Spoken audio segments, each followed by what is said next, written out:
sesuai kita gunakan alat pemadam api ya.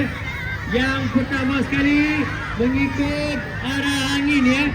Okey, mengikut arah angin dan dua sweep and sweep kiri dan kanan. Okey, murid-murid dah nampak kan?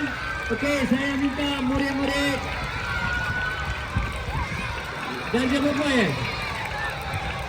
Okey, sebelum tu saya minta cikgu dulu. Cikgu mana cikgu?